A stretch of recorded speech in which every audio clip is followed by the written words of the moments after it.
passa a la següent. Us presentem la junta actual, que ja ens coneixeu.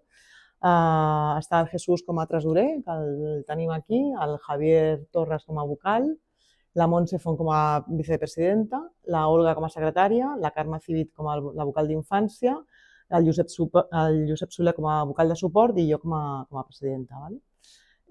No us presentaré la junta. Avui aquest any fa 5 anys que estem a aquesta junta amb alguns canvis i tal, i presentarem alguns canvis. Llavors, jo només us presento la junta actual i després us presentarem la nova junta.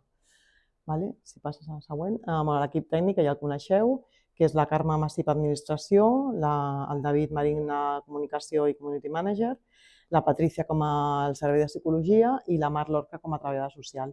I tots ells estan coordinats per l'Andrea, que és la coordinadora i també fa de treballadora social.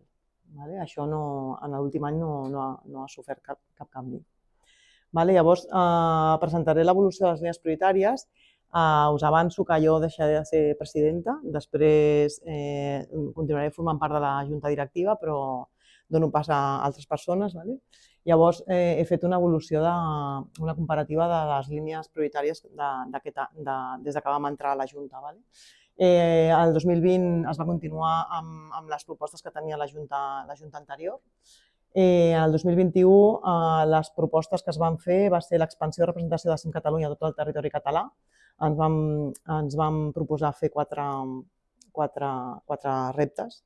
El següent seria fomentar i recolzar projectes d'investigació científica mitjançant l'assessorament del comitè d'experts. Millorar la comunicació de l'entitat vers els socis i en general tota la societat i fomentar la qualitat de vida dels pacients amb malalties neuromusculars.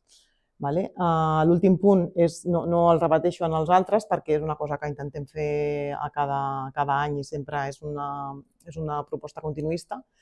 Això va ser el 2021. El 2022 vam proposar un nou repte, a més dels que ja teníem, que havíem anat avançant, que va ser la digitalització de l'entitat.